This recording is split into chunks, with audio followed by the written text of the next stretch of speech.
Încrederea costă scump. Excroc de meserie. Acest bătrân, într-o zi, este diagnosticat cu demență. Îl vom numi domnul Popescu. Domnul Popescu locuiește împreună cu soția sa, doamna Popescu. După ce a aflat diagnosticul, doamna Popescu și-a dat seama că nu are cunoștințele necesare pentru a-l îngriji. Mai ales că și ea era destul de bătrână, așa că, din păcate, a decis că va trebui să-l interneze pe soțul ei într-un centru de îngrijire al bătrânilor. Iar pentru a putea acoperi costurile, s-a hotărât să vândă casa. A mers la o agenție imobiliară, iar acolo a întâlnit-o pe Andreea. Andreea era agent imobiliar, o persoană drăguță și amabilă. Au stat la o cafea, au povestit mai multe, iar la final Andreea a acceptat să se ocupe de vânzarea casei. Andreea își face treaba și pune casa la vânzare. Dar pe măsură ce trece timpul, Andreea începe să le ofere ajutor și în alte privințe.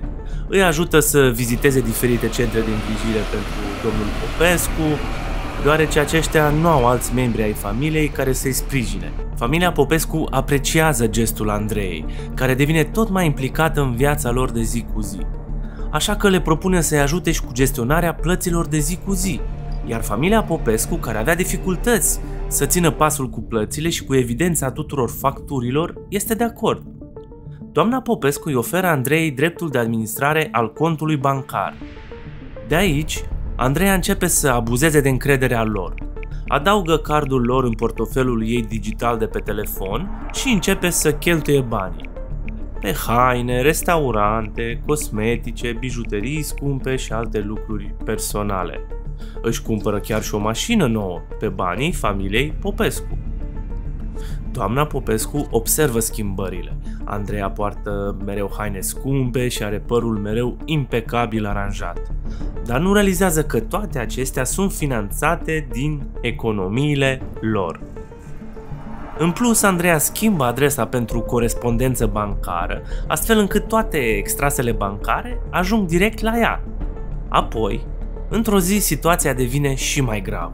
Andreea inventează o poveste cum că ei sunt investigați de stat și că riscă să-și piardă chiar pensiile. Le cere aproximativ 40.000 de lei pentru a rezolva problema.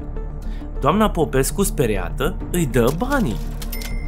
Această schemă continuă timp de aproape 15 luni, timp în care Andreea face 98 de tranzacții frauduloase și cheltuie aproape 1.000.000 de lei din economiile lor.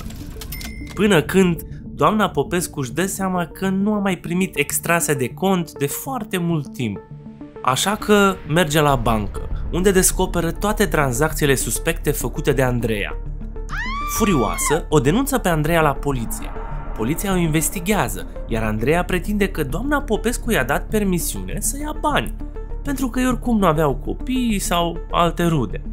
Cu toate astea, este pusă sub acuzare și în cele din urmă primește o pedeapsă de doar 3 luni de închisoare și obligația de a restitui toți banii.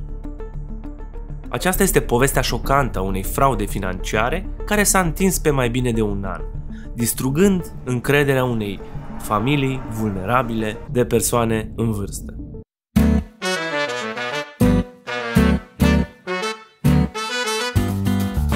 Dacă ți-a plăcut acest episod, mai ajută foarte mult cu un like și subscribe. Mulțumesc!